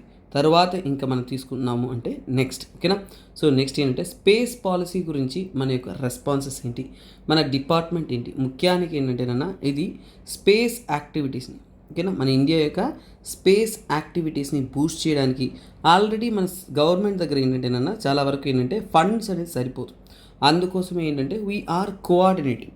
తర్వాత ఏంటంటే ఇక్కడ ఒక మన యొక్క రీసెర్చ్ అండ్ డెవలప్మెంట్ అవన్నీ కూడా మెరుగుగా వచ్చే విధంగా పార్టిసిపేటరీగా మనం రీసెర్చ్ని, ఓకేనా, సో వాటి మీద రీసెర్చ్ని అకాడమియా, కాలేజెస్, అలాగే అంటే అకాడమిక్స్ కానీ, అలాగే స్టార్టప్ కంపెనీస్ కానీ, ఇండస్ట్రీస్ కానీ వీటన్నిటిని కూడా ఒక చోట తెచ్చే అవకాశం ఉంది. ఒకదానికొకటి కోఆర్డినేట్ చేసుకుని ఎకనామికల్ సపోర్ట్ తీసుకుంటూ, అలాగే టెక్నాలజికల్ సపోర్ట్ తీసుకుంటూ, టెక్నాలజికల్ అప్గ్రేడ్ తీసుకుంటూ ఇది ఒక అద్భుతమైన స్పేస్ ఎకనామిక్ ఆపర్చునిటీగా చెప్తున్నారు. అంటే స్పేస్ ఎకనామీ అనేది ఇప్పుడు మనకి ఈరోజు చూసిన శాటిలైట్ అయిన PSLV C-55 కూడా కమర్షియల్ లాంచే కదా. అంటే ఏంటి, మన స్పేస్ ఎకనామీ ఆపర్చునిటీ మన దేశానికి చాలా ఎక్కువగా ఉంది. ఆ యొక్క ఆపర్చునిటీ అనేది మనం ఉపయోగించుకోవడానికి సరైన అవకాశం అనేది దీని ద్వారా అనేది మనకు వస్తుంది. సో అలాగే ఏంటంటేనన్నా ఇండియా అంటేనే ఒక ముఖ్యమైన విషయం ప్రపంచ దేశాలన్నిటికీ కూడా తెలుస్తుంది. ఎందుకంటే కాస్ట్ ఎఫెక్టివ్ శాటిలైట్స్ కానీ, శాటిలైట్ లాంచింగ్ కానీ అన్నిటికీ కూడా ప్రపంచవ్యాప్తంగా కూడా ఇండియా అనేది పేరు, అంటే it had got a very good name అనేది అర్థమవుతుంది. తర్వాత ఏంటంటేనన్నా మనం ఇక్కడ తీసుకున్నాము అంటే చాలా వరకు మనము స్పేస్ క్యాపబిలిటీస్ ఒక ఇంపార్టెంట్ థింగ్ ఉంది, జెనీవా కాన్ఫరెన్స్ అనేది దీని గురించి మాట్లాడండి.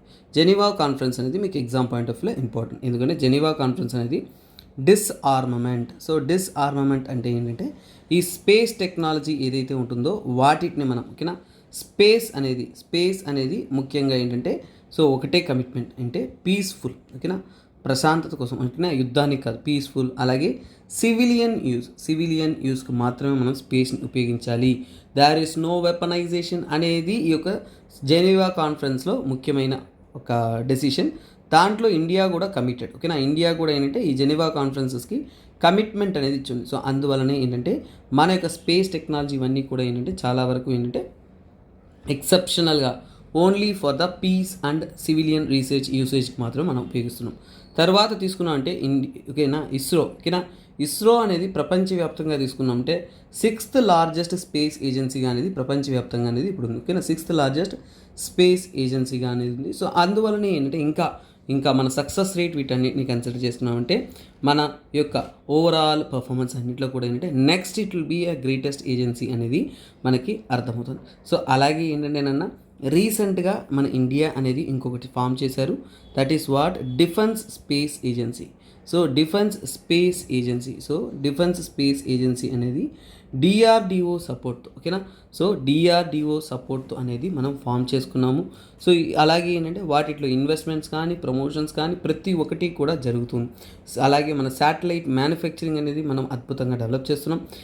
ఇలాంటి ఒక విషయాన్ని సక్సెస్ చేయడానికి మనం ఇంకొక ప్రోగ్రామ్ లాంచ్ చేస్తున్నాం, దట్ ఈస్ సంవద్ ప్రోగ్రామ్. సో ఇలాంటి ప్రోగ్రామ్స్ మనకి పాలసీస్ చదువుతున్నప్పుడు చాలా ముఖ్యంగా ఉంటుందన్న. సో పాలసీస్ మీద క్వశ్చన్స్ వచ్చినప్పుడు కూడా కొన్ని ప్రోగ్రామ్స్ అనేది మనం చదువుకోవాలి. ఎందుకు ఈ సంవద్ ప్రోగ్రామ్ అంటేనన్నా, సో ముఖ్యంగా యంగ్ మైండ్స్ అంటే యంగ్ పీపుల్ ఎవరైతే ఉన్నారో, ఓకేనా, యంగ్ మైండ్స్ ఎవరైతే ఉన్నారో ఇండియాలో వారందరికీ కూడా ఏంటంటే స్టూడెంట్ అవుట్ రీచ్ ప్రోగ్రామ్ అంటే ఈ యొక్క స్పేస్ టెక్నాలజీ వాటన్నిటిలో కూడా స్టూడెంట్స్ని కూడా మనము పార్టిసిపేట్ చేయాలి, ఓకేనా. సో అవుట్ రీచ్ ప్రోగ్రామ్స్ అనేది కండక్ట్ చేస్తారు. సో ఇది సంవత్ అనేది అంటే బెంగళూరు ఫెసిలిటీలో కండక్ట్ చేస్తున్నారు. సో అలాగే ఇందులో ఏంటంటే నాన్న ఎంకరేజ్ అండ్ నర్చర్ అంటే మన యంగ్ బ్రెయిన్స్ ఎవరైతే ఉన్నారో వారందరిలో కూడా ఏంటంటే స్పేస్ టెక్నాలజీ వాటి విషయాల్లో ఏంటంటే ఇంకా రీసెర్చ్ చేయడానికి, స్టడీ చేయడానికి, ఎక్స్ప్లోర్ చేయడానికి మనం వారి యొక్క ఇంట్రెస్ట్ అనేది మనం ఇంకా పెంపొందిస్తున్నాము అనేది ఇక్కడ మనకి క్లియర్గా చెప్తున్నాను. సో అలాగే ఏంటంటే మన స్పేస్ సెక్టార్ అనేది మనకన్నా ముందడుగుల్లో చైనా స్పేస్ ఏజెన్సీ అనేది చాలా వేగంగా అనేది రైజ్ అవుతున్నా కానీ మన ఇండియా అనేది ఈ స్పేస్ సెక్టార్లో చాలా వరకు ట్రస్టబుల్ అలాగే ఇంటర్నేషనల్ వాల్యూతో అనేది మనం ఉన్నాం కాబట్టి మళ్ళీ ప్రాపర్గా దాని మీద వర్క్ చేసామంటే మన యొక్క పొటెన్షియాలిటీ అనేది పూర్తి స్థాయిలో ఉపయోగించుకొని ప్రపంచ స్థాయిలో కూడా మనం ఏంటంటే అద్భుతమైన పొజిషన్కి రైజ్ అయ్యే అవకాశం అనేది ఉంది. This is what Indian space policy that's importance, ఓకేనా. ఓకే స్టూడెంట్స్, సో ఇది అన్నిటికన్నా ఇంకో ఇంపార్టెంట్ ఆర్టికల్. ఇది ఏంటంటే ఓపియం కల్టివేషన్ గురించి మాట్లాడుతుంది. సో చూడండి, పాపీ, ఓకేనా, పాపీ, కెనబీస్ అలాగే ఓపియం ఇవన్నీ కూడా మత్తు పదార్థాలు, ఓకేనా, ఒక డ్రగ్ వెరైటీస్.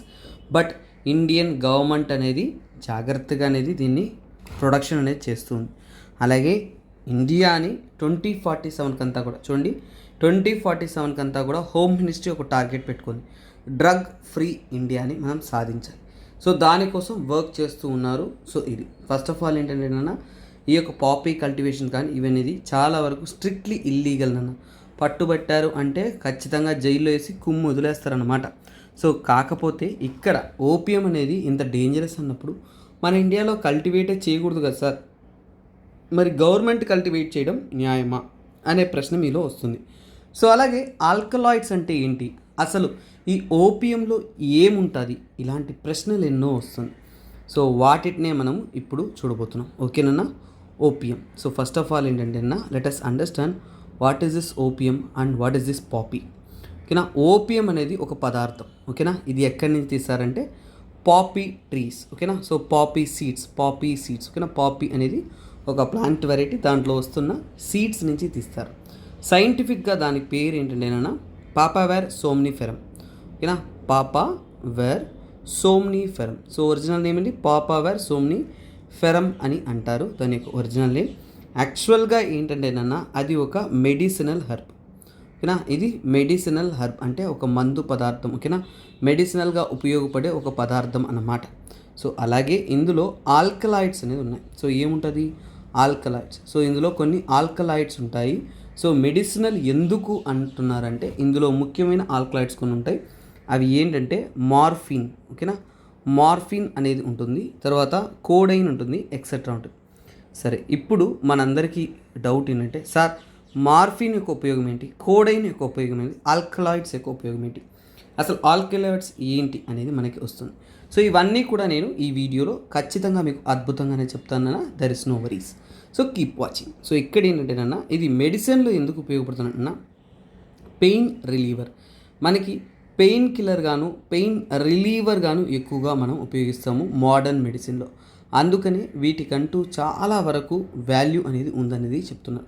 అందుకనే మనం ఏంటంటేనన్నా మనం మెడిసినల్గా దీన్ని మనం ఉపయోగిస్తున్నాం. ముఖ్యంగా ఏంటంటేనన్నా క్యాన్సర్ ట్రీట్మెంట్కి, ఓకేనా, క్యాన్సర్ ట్రీట్మెంట్కి, యాక్సిడెంట్లు జరుగుతున్నప్పుడు అలాంటప్పుడు అనస్థీటిక్స్, ఓకేనా, అనస్థీషియాకి వాటికి ఉపయోగిస్తుంటారు చూసారా. తర్వాత పెయిన్, క్రానిక్ పెయిన్స్, కొంతమందికి నిరంతరం దారుణమైన నొప్పులు ఉంటాయి. సో అలాంటి క్రానిక్ పెయిన్, ఓకేనా, క్రానిక్ పెయిన్ సిండ్రోమ్స్ కొన్ని ఉంటాయి. సో అలాంటి వాళ్ళకి ఏంటంటే ఈ యొక్క మెడిసిన్ అనేది ఆ నొప్పి తెలియకుండా ఉండడానికి మనము ఉపయోగిస్తున్నాం. ప్రపంచవ్యాప్తంగా కూడా ఇది డేంజరస్ అని చెప్పినప్పుడు ఇంటర్నేషనల్ వారీగా దీని మీద కన్వెన్షన్ ఉంటుంది కదా.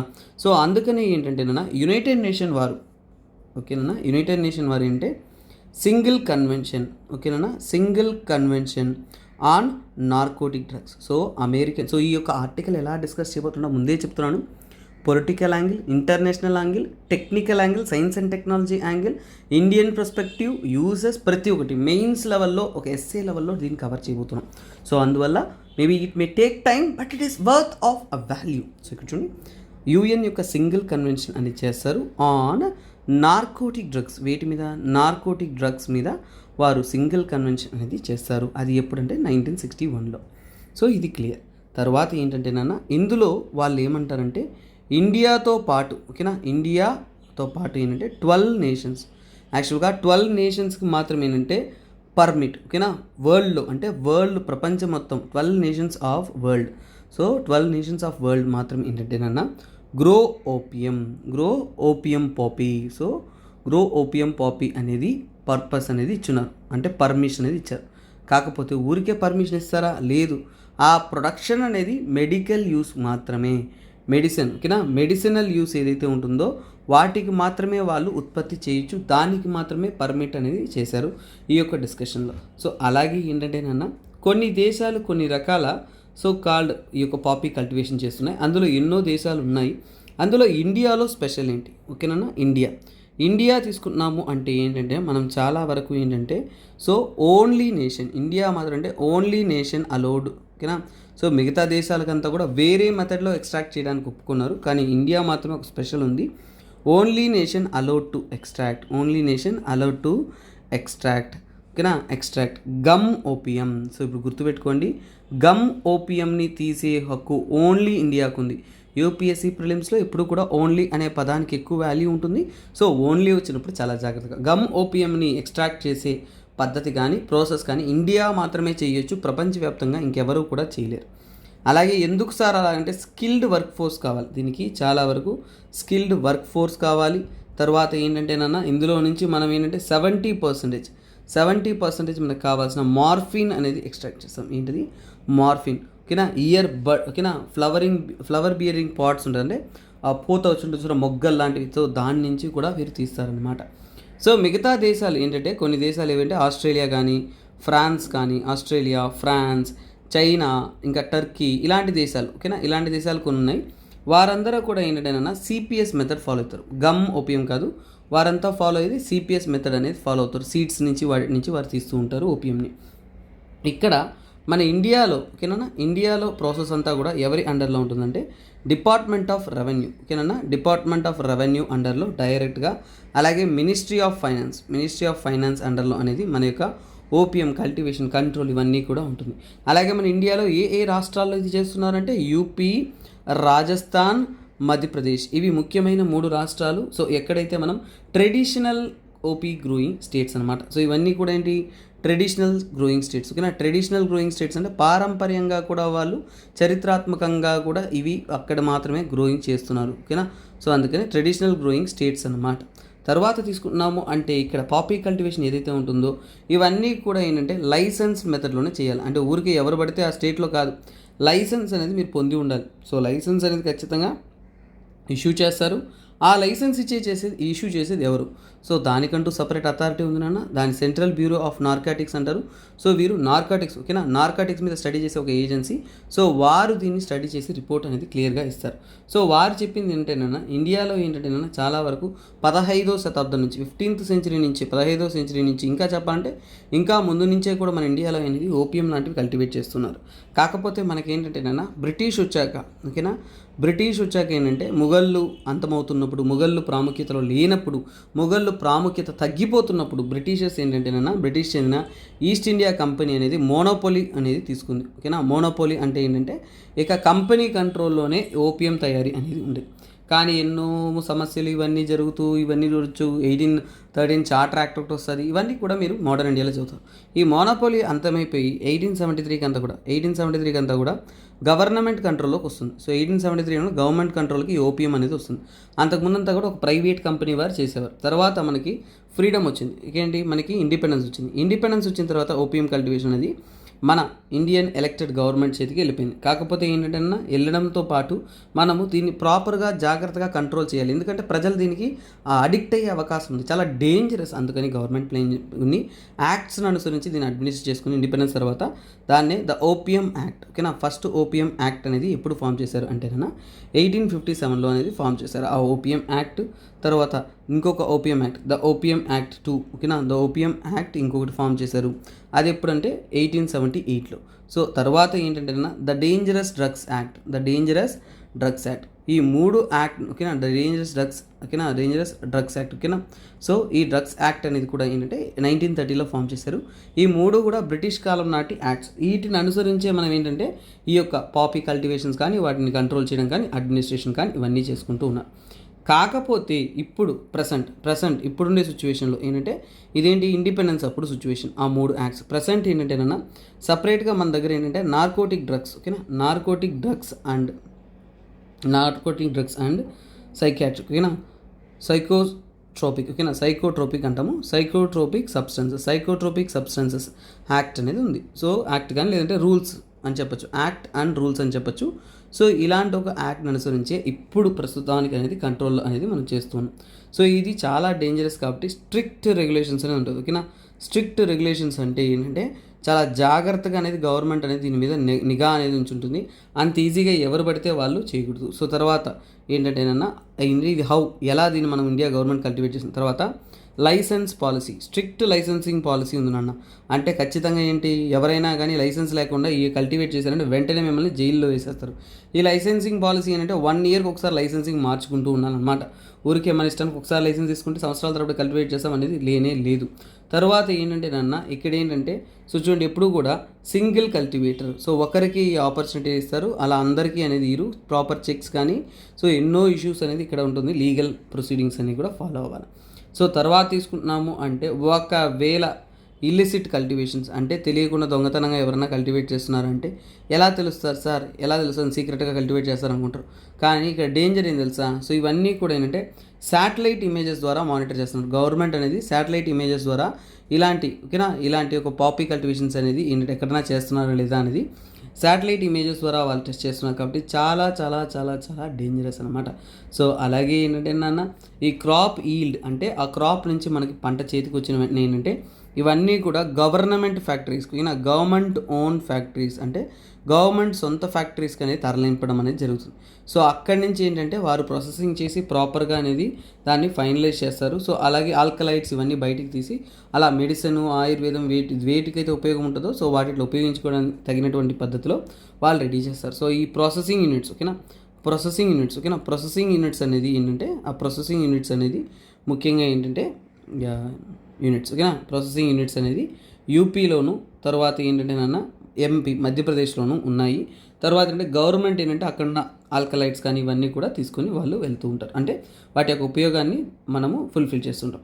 కాకపోతే ఏంటంటే ఇవన్నీ కూడా నేచురల్ సబ్స్టెన్స్గా ఉంది, చాలా వరకు పెయిన్ మేనేజ్మెంట్లో అద్భుతంగా ఉంది. సో అందువలనే ఏంటంటే this is more and more recommended అనమాట. ఇంకా పెయిన్ కిల్లింగ్ మాత్రం కాకుండా సో మనం చూస్తున్న క్యాన్సర్ పేషెంట్స్కి అద్భుతమైన హెల్ప్ చేస్తుంది కాబట్టి this has and more economic value. So ఇప్పుడు మనకి డౌట్ వచ్చేది ఏంటంటేనన్నా, సో అసలు ఆల్కలాయిడ్స్ అంటే ఏంటి? ఇంతకుముందు మీరు ఆల్కలాయిడ్స్ అన్నారు సార్, ఈ ఆల్కలాయిడ్స్లో కొన్ని వెరైటీస్ చెప్పారు. ఈ ఆల్కలాయిడ్స్ ఎందుకు ఉపయోగపడతాయి ఏంటి అనేది మనం తెలుసుకున్నాం. So first of all alkaloids అనేది ఏంటంటేనన్నా, ఇవి నేచురలీ అకోరింగ్, ఓకేనా, నేచురల్లీ అక్యూరింగ్ అంటే మనకి సో నేచర్లోనే ఇది దొరుకుతుంది. తర్వాత ఏంటంటేనన్నా, సో ఆర్గానిక్ కాంపౌండ్, ఓకేనా, ఆర్గానిక్ నైట్రోజన్, ఓకేనా, ఆర్గానిక్ నైట్రోజన్ అనేది దీంట్లో ఉంటుంది. ఆర్గానిక్ నైట్రోజన్ ఉంటుంది. తర్వాత ఏంటంటే బేస్ కాంపోనెంట్స్గా ఉంటుంది. ఆర్గానిక్ నైట్రోజన్ బేసెస్ కానీ ఇవి ఉంటాయి. చాలా వరకు మన హ్యూమన్స్ మీద ఆల్కలాయిడ్స్ అనేది హ్యూమన్స్ మీద ఎలాంటి ఎఫెక్ట్స్ కలిగిస్తుందంటే, హ్యూమన్స్ మీద చెప్పానంటే సైకలాజికల్, ఓకేనా, సో అంటే చాలా వరకు అంటే సైకలాజికల్ గాను అలాగే ఫిజియోలాజికల్ గాను మనకి ఏంటంటే ఎఫెక్ట్ అనేది కలిగిస్తుంది. సో ఏదో ఒక రకంగా మనకి ఏంటంటే చాలా వరకు ఏంటంటే మనకి ఇంపాక్ట్ అనేది కలిగిస్తుంది హ్యూమన్స్లో అలాగే యానిమల్స్లో కూడా. సో అలాంటి ఆల్కలాయిడ్స్లో ముఖ్యమైనవి ఏంటంటే సో కొన్ని తెలుసుకుందాము. దట్ ఈస్ వెరీ ఇంపార్టెంట్, ఎందుకంటే ఎగ్జామ్లో వీటిని అడగచ్చు కాబట్టి. మార్ఫిన్స్ కానీ స్ట్రైక్నైన్ ఓకేనా, స్ట్రైక్నైన్ అని అంటారు. తర్వాత క్యూనైన్ అంటారు, ఓకేనా, క్యూనైన్ అని. నెక్స్ట్ ఏంటంటే ఎఫిడ్రైన్, ఓకేనా, ఎఫిడ్రైన్ అంటారు. తర్వాత నికోటిన్, ఇప్పుడు మీకు గుర్తొస్తుంది నికోటిన్ కాఫీలో ఉంది కదా, అది కూడా ఆల్కలైడే. అందుకే కాఫీ తాగి అలవాటైపోయిందంటే మనం అడిక్ట్ అయిపోతాం, కాఫీ లేదంటే ఉండలేమన్నమాట. సో ఇలా డిఫరెంట్గా అనేది మనకు ఉంటుంది. వీటిలో ఏంటంటే ఈ ఆల్కలైడ్స్ కంతా కూడా మెడిసినల్ ప్రాపర్టీస్ ఎక్కువ, ఓకేనా, మెడిసినల్ ప్రాపర్టీస్ అనేది చాలా వెరైటీగా ఉంటుంది. అంటే wide variety of medicinal properties అనేది ఇందులో ఉంటుంది. అలాగే మన ఇండియా అనేది, ఓకేనా, ఇండియా వచ్చేసి ఈ ఆల్కలైడ్స్ అనేది ఎక్స్పోర్ట్ చేస్తుంది. ప్రపంచ దేశాలు ఎన్నో దేశాలకు అనేది మనము ఎక్స్పోర్ట్ అంటే ఎగుమతి అనేది చేస్తూ ఉన్నాము. తర్వాత తీసుకున్నాము అంటే ఇక్కడ ఏంటంటేనన్నా వాటి యొక్క స్టెమ్ కానీ వాటి యొక్క సో కాల్డ్ ప్రొడక్ట్స్ కానీ అన్నిటి యొక్క ఉపయోగం ఎక్కువగా ఉంది కాబట్టి వీటిని ఏంటంటేనన్నా కాఫ్ సిరప్స్లో, సో ఇవన్నీ కూడా కాఫ్ సిరప్స్లో ఎక్కువగా ఉపయోగిస్తారు. కాఫ్ సిరప్స్ కానీ క్యాన్సర్ మెడిసిన్స్ కానీ, తర్వాత తీసుకున్నామంటే ఇంకా పెయిన్ మేనేజ్మెంట్, ఓకేనా, పెయిన్ మేనేజ్మెంట్ కానీ వీటిలో కూడా ఇవి ఉపయోగపడుతూ ఉంటుంది. సో అంటే మనకి నొప్పి తెలియకుండా ఉండడానికి ఈ మెడిసిన్స్లో అనేది ఇది చాలా వరకు ఉపయోగపడుతూ ఉంటుంది. తర్వాత ఏంటంటేనన్నా అనెస్థెటిక్స్గా, ఓకేనా, దీన్ని అనెస్థెటిక్స్ అంటే మనకి సో మెడిసినల్ స్టడీస్లో వస్తుంది. సో అలాంటి అనెస్థెటిక్స్లో వాటిలో ఎక్కువగా ఉపయోగిస్తారు. అంటే ఫర్ ఎగ్జాంపుల్ అంటే అనెస్థీషియా వేస్తారు. ఇప్పుడు ఆపరేషన్ వాటికి వెళ్ళే ముందు మీకు మత్తు ఇంజెక్షన్ వేస్తారు కదా, సో ఆ విధంగా వాటిలో కూడా వీటిని ఉపయోగిస్తారు. అలాగే ఏంటంటే ఆల్కలాయిడ్స్ని ఇన్సెక్టిసైడ్స్గా ఉపయోగించవచ్చు అంటే ఉపయోగించవచ్చు, కానీ అది చెప్పట్లేదు. ఎందుకంటే ఇన్సెక్టిసైడ్స్గా ఉపయోగించినా కానీ అది హ్యూమన్స్ మీద అతిపెద్ద ప్రభావం కల్పిస్తుంది కాబట్టి సో దాన్ని అలా ఉపయోగించనన్నా, అందుకనే you need to ignore that concept. So next ఆర్టికల్కి రండి. ఇది మీకు ఆర్ట్ అండ్ కల్చర్లోనూ చాలా చాలా ఇంపార్టెంట్ ఆర్టికల్. పుష్కరాల్ కుంభ్, ఓకేనా, గంగా పుష్కరాలు కుంభ్, వారణాసిలో పుష్కరాల్లాగా అంటే పుణ్య స్నానం, ఓకేనా. సో చాలామంది ఏంటంటే ఫెస్టివల్ సెలబ్రేషన్స్లో భాగంగా ఏంటంటే గంగాలో 12 years తర్వాత అద్భుతమైన పుష్కరాలు అనేది జరుగుతూ ఉంది. సో 12 day, ఓకేనా. సో ఇక్కడ చూడండి 12 day పుష్కరాలు ఫెస్టివల్ అనేది ముఖ్యంగా ఏంటంటే తెలుగు వారు సెలబ్రేట్ చేస్తున్నారు కాబట్టి వెరీ వెరీ ఇంపార్టెంట్ ఇక్కడ చూసుకోవచ్చు. సో తెలుగు, ఓకేనా, తెలుగు స్టార్టెడ్ ఇన్ వారణాసిలో తెలుగువారు పుష్కరాల రూపంలో 12 సంవత్సరాల తర్వాత 12 రోజుల పాటు చేస్తున్న ఒక అద్భుతమైన పండుగ. సుమారుగా 1,00,000కు పైగా పిల్గ్రిమేజెస్, చాలా వరకు భక్తులంతా కూడా ఈ ప్రాంతానికి వారణాసిని విజిట్ చేసి ఆ గంగాదేవిని స్మరించుకొని వర్షిప్ చేస్తూ అంటే గంగలో స్నానం చేయడం అనేది జరుగుతుంది, ఓకేనా. సో ఇది 12 years గ్యాప్ తర్వాత ఈ ఇయర్ అనేది ఆర్గనైజ్ చేస్తూ ఉన్నారు. అలాగే ఏంటంటేనన్నా ఇందులో భాగంగా మనకి ఏంటంటే ఇంతకుముందు కాశీ తమిళ్ సంగమం కూడా జరిగింది.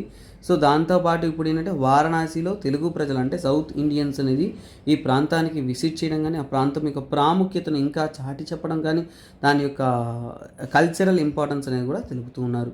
సో దాన్నే ఇక్కడ క్లియర్గా చెప్తూ ఉన్నారు. తర్వాత ఏంటంటేనన్నా అక్కడ కాశీ విశ్వనాథ టెంపుల్కి చాలామంది ప్రేయర్స్ డివోషన్స్ అన్నీ చేసి దానికి తగినటువంటి శ్రమ ఇవన్నీ కూడా చూస్తారు.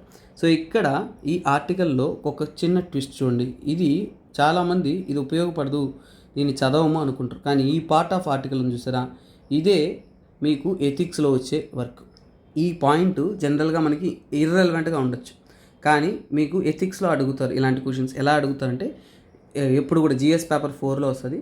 If you are A district collector and there is a heavy rush and you are organising the Kumbh Mela, you are responsible district collector over that, what are all the steps that would be taken by you. ఇలాంటి question అడిగినప్పుడు చూడండి necessary drinking water supply ఏవేవి మనం ముఖ్యంగా arrange చేయాలి, ఒకటి గుర్తుపెట్టుకోండి, మీరు ఐఏఎస్ ప్రిపేర్ అవుతున్నా అంటే ముందు మీరు ఐఏఎస్గా ఫీల్ అయిపోవాలి. అప్పుడే ఆ పరిస్థితిని ఎలా డీల్ చేయాలనే విధంగా మనం ఆలోచించాలి, ఆ క్వశ్చన్ ఎలా డీల్ చేయాలనే విధంగా ఆలోచించాలి. You must be smart enough, you must be intelligent enough, you must be potentially talented enough. So అందులో చూడండి, ఇక్కడ టాయిలెట్స్ కన్స్ట్రక్ట్ చేయాలి. ఫస్ట్ ఏంటంటే తాగునీరు, తర్వాత టాయిలెట్స్, ఇవన్నీ ఇంపార్టెంట్. తర్వాత పుణ్యక్షేత్రాల్లో అందరూ కూడా పుణ్య స్నానాలు చేస్తారు కాబట్టి చేంజింగ్ రూమ్స్ అనేది ముఖ్యంగా లేడీస్కి, చిల్డ్రన్స్కి, ఇలా ముఖ్యమైన వారందరికీ కూడా ఏంటంటే చేంజింగ్ రూమ్స్ అనేది చేయాలి. తర్వాత ఎప్పుడైనా కానీ పుష్కరాలు నీటిలో మునుగుతున్నప్పుడు కొందరు మునిగిపోతూ ఉంటారు కాబట్టి రెస్క్యూ టీం ఎప్పుడు కూడా అక్కడ అవైలబుల్లో ఉండాలి. ఎమర్జెన్సీ సిచ్యువేషన్లో డీల్ చేయడానికి అక్కడంతా కూడా ఏంటంటే మెడికల్ టీం ఉండాలి, అద్భుతమైన ఈతగాళ్ళు అక్కడ సిచ్యువేషన్ హ్యాండిల్ చేయడానికి ఉండాలి, పోలీస్ ఉండాలి, క్రౌడ్ రెగ్యులేషన్స్ ఉండాలి, మైక్ ఉండాలి, అనౌన్స్మెంట్ ఉండాలి, శానిటరీ స్టాఫ్ ఉండాలి, క్లీన్లీనెస్ వర్కర్స్ ఉండాలి. ఇవన్నీ కూడా అద్భుతాలు. ఇవన్నీ కూడా ఏంటి, డిస్ట్రిక్ట్ మ్యాజిస్ట్రేట్, ఇక్కడ చూడండి, district magistrate of Varanasi organise. రేపు మీరు సివిల్ సర్వీస్కి జాయిన్ అయిన తర్వాత తెలుస్తుంది అన్న వర్క్ ఎలా ఉంటుందో. సో ఇలాంటి వర్క్స్ అని చేయాలి. ఇవి జనరల్గా చాలామంది స్టూడెంట్స్ ఇగ్నోరబుల్ కంటెంట్గా వీటిని చదవరు, కొత్త విషయాలు ఫ్యాక్ట్ అంటారు. కానీ ఇలాంటి కంటెంట్ రాసేటప్పుడు ఎథిక్స్లో ఎందుకు ఎక్కువ మంది ఫెయిల్ అవుతున్నారంటే ఈ విధంగా ఆలోచించండి. మీ ఆన్ స్పాట్ ఎప్పుడు కూడా కాన్సెప్ట్ మీ బ్రెయిన్లో ఎక్కువ ఐడియాస్ రావు నాన్న. అందుకే బీ రెడీ. ఇలాంటి ఆర్టికల్స్ వచ్చినప్పుడు కొన్ని పార్టికల్స్ ఎథిక్స్లో రిలేటెడ్ ఉంటాయి. ఎథిక్స్కి సపరేట్ పుస్తకాలైనా ఎథిక్స్ అనేది మీలో ఉంటుంది, అది మనం తెలుసుకునే దాంట్లో ఉంటుంది. You need to be aware of it, ఓకేనా. సో అలాగే ఇంకో అద్భుతమైన ఆర్టికల్ ఒకటి ఉంది, I need to discuss about it. ఇది కూడా ఓవరల్లే. సో ఇక్కడ చూడండి, నైట్ ఆఫ్ భూతకోలా. సో మనకి తెలుసు, సో మనకి కాంతారా సినిమా వచ్చిన తర్వాత మన ట్రెడిషన్ ఇవన్నీ కూడా అద్భుతంగానే చెప్పబడుతుంది. సో ఇది ఇమేజెస్తో చెప్పే కాన్సెప్ట్ అన్న ఇక్కడ చూడొచ్చు. భూతకోలా అంటే ఇలా అద్భుతమైన ఎక్స్ప్రెషనల్ ఎలిమెంట్స్ మన ట్రెడిషన్ని తెలుపుతూ వీళ్ళు ఇక్కడ సెలబ్రేషన్స్ అనేది చేస్తున్నారు అనేది ఇక్కడ చూడొచ్చు. దిస్ ఇస్ ఇట్ నాన్న. సో ఇక్కడ let me take you over here what is told. So ఇక్కడ చూడండి, ద ఈవినింగ్, ఓకేనా, the evening deepens in the inky darkness of the night. So ఇక్కడ ఏంటంటే నాన్న, సో ఎక్కడ ఇది, so in the village of, ఓకేనా, ముజింగవు నియర్ కుంబాల, కాసర్గోడ్, కేరళ అన్నప్పుడు మీకు అర్థమైపోవాలా భూతకోల. సో ఇది ఒక ఆర్ట్, అదొక మాస్టర్ పీస్ నాన్న. సో చూడండి, కోలా ఆటం ఏదైతే ఉంటుందో మనకి కన్నడ రాష్ట్రంలో ఎక్కడ ఇది ముఖ్యంగా ఏ ప్రాంతాలు, ఇక్కడ చూడండి కాంతారా మూవీతో హైలైట్ అయ్యింది. చాలా వరకు ఏంటంటే నాన్న ఇది ఎక్కడెక్కడంతా పర్ఫామ్ చేస్తూ ఉంటుంటే దక్షిణ కన్నడ, ఉడిపి, కాసర్గోడ్ ఈ ప్రాంతాల్లో అనేది అద్భుతంగా అనేది పర్ఫామ్ అనేది చేస్తూ ఉంటారు. సో చాలామంది ఏంటంటే నాన్న, సో వీటిని విజిట్ చేయడానికి, వీటిలో ప్రేయర్స్ చేయడానికి, వాళ్ళ ప్రాబ్లమ్స్ని వాళ్ళు తీర్చడానికి మన హీరో ఆ మూవీలో ఏం చెప్తాడు, సో మీ కష్టాలు పోతాయి, అన్నీ పోతాయి అనేసి అలా మేనిఫెస్టేషన్స్ ఇస్తారు కదా. ఆ కమ్యూనిటీ పీపుల్ అడుగుతున్న ప్రశ్నలన్నిటికీ కూడా పర్ఫార్మర్ అనేవారు దేవునిగా, తనను తాను దేవునిగా స్మరించుకొని తగినటువంటి సమాధానాలు అనేది ఇస్తూ ఉంటారు. తర్వాత దానికోసం రాత్రిపూట హవర్స్ టుగెదర్ పర్ఫార్మెన్సెస్, అలాగే ఏంటంటే రిచువల్ అంటే చాలా వరకు పూజలు ఇవన్నీ కూడా జరుగుతూ ఉంటుంది. సో ఇవన్నీ కూడా నన్న భూతకోల అనేది, సో ఈ కాన్సెప్ట్ అనేది ఎక్కడి నుంచి అంటే పంజురులి, కళ్ళు, ఓకేనా, కళ్ళురుత్తి, లేదంటే కూరగజ్జ. సో ఇవన్నీ కూడా పర్ఫార్మర్ అంటే ఎవరు చేస్తారో వాళ్ళంటారు పంజురులి అంటారు. సో ఇది దక్షిణ కన్నడ, ఉడిపి డిస్టిక్, కర్ణాటక దగ్గర ప్రారంభమై ఎక్కువగా ఆ ప్రాంతాల్లో దక్షిణ కన్నడ మరియు కేరళ ప్రాంతంలో ఎక్కువగా ఉంటుంది. అలాగే ఏంటంటే నాన్న, సో కేరళలో తెయ్యం కూడా పర్ఫామ్ చేస్తాడు, కొద్దిగా సిమిలర్గా ఉంటాడు, but that is a different thing. అలాగే ఏంటంటే నాన్న ఈ యొక్క, ఓకేనా, సో ఇక్కడ costumes of Bhuta Kola are not strikingly colourful. అంటే తెయ్యంలో ఏంటంటే నాన్న రంగుల డ్రెస్సులు ఎక్కువగా చుట్టూ వేసుకుంటారు. ఆ తెయ్యం వేరు, ఇది వేరు అనేది, అంటే సిమిలారిటీ ఉంటుంది కానీ వేరు. కాకపోతే భూతకోల అనేది ఏంటి, చాలా వరకు ఏంటంటే ఆ యొక్క పామ్ లీవ్స్, అంటే ఆ యొక్క లీవ్స్ ఉంటుంది చూడ, ఆకులు ధరించుకుంటారు. సో ఇక్కడ చూడొచ్చు, సో ఇదంతా కూడా లీవ్స్ని ఎక్కువ వేసుకుంటారు. తెయ్యంలో వేరు, వాళ్ళు కలర్ఫుల్ కాస్ట్యూమ్ అనేది ధరించుకుంటారు. సో అవే రెండింటి మధ్య డిఫరెన్సెస్. కానీ సిమిలారిటీస్లో ఏంటంటే ఫేస్ పెయింటింగ్, ఓకేనా, ఫేస్ పెయింటింగ్ మాత్రం మీరు ఇక్కడ చూస్తున్నా, ఓకేనా. సో భూతకోలాకి కానీ తెయ్యంకి కానీ ఫేస్ పెయింటింగ్ అనేది సిమిలర్గానే ఉంటుంది. వాళ్ళు మాట్లాడే భాష, సో చాలా వరకు వాళ్ళు గంభీరంగా మాట్లాడుతుంటారు. ఆ భాష అనేది చాలా వరకు తులు భాష మాట్లాడతారు నాన్న. అలాగే ఏంటంటే నెమా లేదంటే కోలా అనేది ఎవరన్నా కోలా వేయాలని చెప్తుంటారు కదా. సో ఇది ఒక రుద్రతాండవం లాగా, ఒక ఫియర్స్గా భయంకరంగా కాంతారా మూవీ చూసిన ప్రతి ఒక్కరికి ఉంటుంది, తెలుస్తుంది. అంత భయంకరంగా ఫియర్స్ఫుల్గానే చేస్తారు. డ్రమ్స్, మ్యూజిక్, రిచువల్స్ అంతా కూడా తీసుకొని ఒక భయంకరంగా అనేది చేస్తూ ఉంటారు. సో ఈ ప్రాంతాన్ని మనం తులునాడు అంటారు. ఈ ప్రాంతం యొక్క కల్చర్ని, ఆ ప్రాంతం యొక్క అద్భుతాన్ని మెయిన్ స్ట్రీమ్కి ప్రజలకు తెలిసేలా చేసింది ఈ కాంతారా మూవీ. అందుకని ఆ కాంతారా మూవీ రియలిస్టిక్కి దగ్గరగా ప్రజల యొక్క జీవితాన్ని, ప్రజల యొక్క లైఫ్ స్టైల్ని అలా అద్భుతంగా తెలుపుతుందని చెప్తున్నారు. ఈ తులు ప్రాంతంలో ఉన్న వారు తులువాస్ అంటారు, తులు లాంగ్వేజ్ మాట్లాడతారు. వారి యొక్క నమ్మకం అంతా కూడా అనిమిజం, అంటే వాళ్ళు జంతువులను, అడవిని ఎక్కువగా నమ్ముతూ ఉంటారు. అలాగే వారి ఆత్మలనేవి అడవిలో పోయి మాయమైపోతుంది, అడవిలోనే వాళ్ళ ఆత్మ ఉంటుంది. ఇవన్నీ కూడా కాంతారా మూవీ చూసిన వారందరికీ కూడా అద్భుతంగా అనేది పొట్రే అనేది చేస్తుంటారు. సో అలాగే ఈ కోలా ట్రైబ్స్ ఎవరంటే నాలికే మరియు పరవా అనే ఒక ట్రైబల్ పీపుల్ ఇక్కడ ఉంటూ ఉంటారు. That is special thing. ఈ కోలా సీజన్ ఎప్పుడు కూడా జనవరి నుంచి మే వరకు ఎక్కువగా కోలా అనేది కడుతూ ఉంటారు. That is the beauty of this కోలా అన్న. సో ఇక్కడ చూడొచ్చు ఎంత అద్భుతమైన బ్యూటిఫుల్ ఇమేజెస్. అక్కడ పర్ఫార్మర్ వచ్చేసి ఎదురుగా వచ్చిన మనిషి యొక్క ప్రాబ్లమ్స్ అన్నీ అడిగి వాటికి తగినటువంటి సొల్యూషన్స్ అనేది చెప్తూ ఉంటారు. ఇక్కడ చూడొచ్చు ఎంత ఫియర్సమ్గా అనేది వాళ్ళు ఉంటూ ఉంటారని. వరాహ రూపం చూపించారు కదన్న మూవీలో. సో ఇలాంటి రూపాలు అనేది కూడా వారు ధరించి ఉంటారు. సో ఇక్కడ చూడొచ్చు the way the act and these things. Kantara movie గురించి నేను చెప్పాల్సిన అవసరం మీకు చాలా అద్భుతంగానే తెలుస్తుంది. సో మర్చిపోవద్దు, మన అల్టిమేట్ కరెంట్ అఫైర్స్ కోర్స్లో మీకు అద్భుతమైన ఆఫర్ నడుస్తుంది. 3000 రూపీస్కే కోర్స్ అనేది మీకు లభిస్తుంది అనమాట. సో ఇంకొక బ్యూటిఫుల్ ఆర్టికల్ ఉంది నాన్న. సో ఇది చెప్పకుండా స్కిప్ చేయలేను, బట్ 1 అవర్ టైం. సో చూసేద్దాం, ఓకేనా. సో ఇక్కడ చూడండి. సో ఇక్కడ ఫస్ట్ ఆఫ్ ఆల్ ఏంటంటే నాన్న, ఫ్రోజన్ మైక్రోజోమ్స్ అనేది మనకి కొన్ని ఎవరెస్ట్ మీద దొరకడం అనేది జరిగిందనమాట.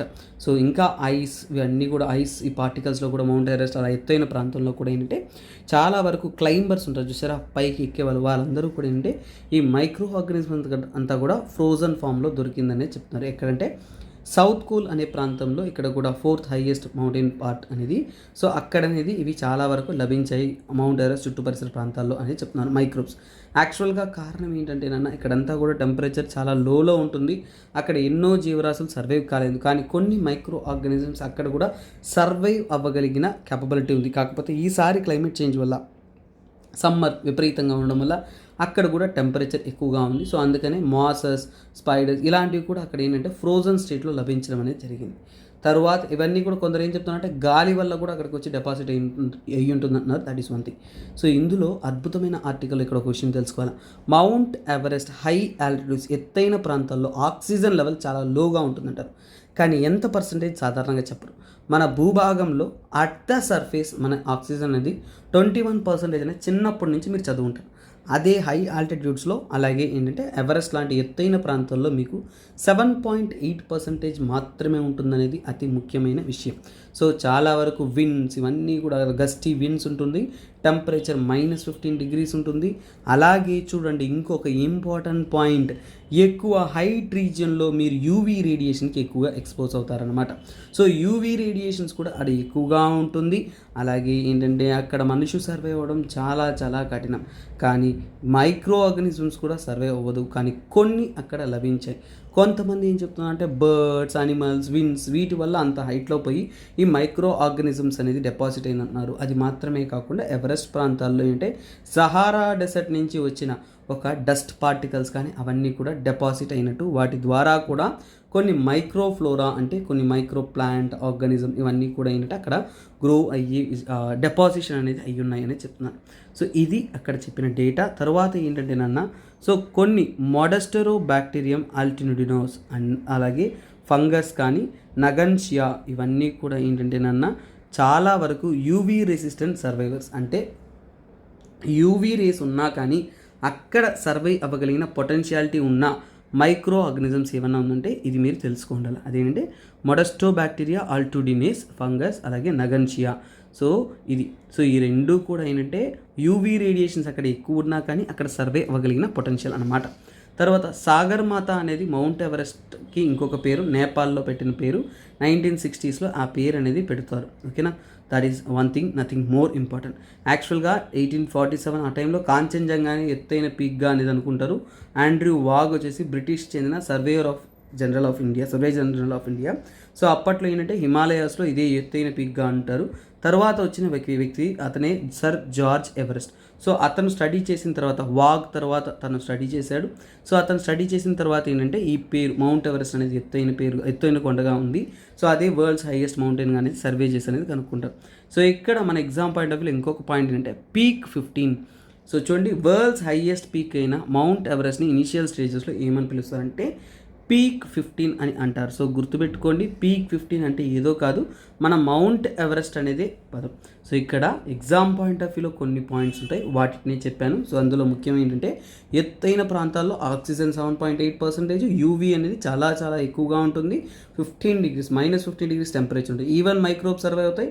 యూవీ రేడియేషన్ తట్టుకునే మైక్రోబ్స్ ఏవో చెప్పాను, అది ఇంపార్టెంట్. తర్వాత చూసుకున్నారు అంటే పీక్ 15 అనేది ఇదేనంటాము మౌంట్ ఎవరెస్ట్. సాగర్మాత అనేది ఏంటంటాము మౌంట్ ఎవరెస్ట్. ఇలాంటి టర్మ్స్. సో కొన్ని ఆర్టికల్స్ ఎగ్జామ్ పాయింట్ ఆఫ్ వ్యూలో ఎన్లైట్మెంట్గా ఉంటుంది, అలాంటిది ఇది. Okay guys, thanks for the day. We will be joining you in next beautiful Hindu news analysis. So మర్చిపోకుండా మన యొక్క అద్భుతమైన కోర్స్ అనేది అవైలబుల్లో ఉన్నాయి. So don't miss this beautiful courses. మీ యొక్క ఎగ్జామ్ పాయింట్ ఆఫ్ వ్యూలో ఇది క్వాలిటేటివ్ అనేది ఉంటుంది. అలాగే మీకోసం ఇంకొక ఆఫర్ కూడా ఉంది నాన్న. So optional infinity. So optional prepare అవ్వాలనుకుంటున్న వారందరికీ కూడా అద్భుతమైన ఆఫర్. ఎందుకంటే న్యూ బ్యాచెస్ స్టార్ట్ అవుతున్నాయి. అందులో రికార్డెడ్ కోర్సెస్ కావాలంటే 20,000 రూపీస్, లైవ్ అండ్ రికార్డెడ్ కావాలంటే 25,000 రూపీస్కి మీకు ఆప్షనల్ ప్రిపరేషన్ అనేది స్టార్ట్ అవుతుంది. లైఫ్ టైమ్ వ్యాలిడిటీతో మీకు ఆప్షన్ స్టార్ట్ అవుతుంది. So kindly utilise this golden opportunity. PSIR, pub ad, sociology and anthropology లాంటి తెలుగు లిటరేచర్ లాంటి అద్భుతమైన ఆప్షన్స్ మన వద్ద అందుబాటులో ఉన్నాయి. Thank you guys. This is me SPR signing off. Have a nice day. We will be joining you in another beautiful session. For more updates, stay tuned. Bye. Take care. This is me SPR.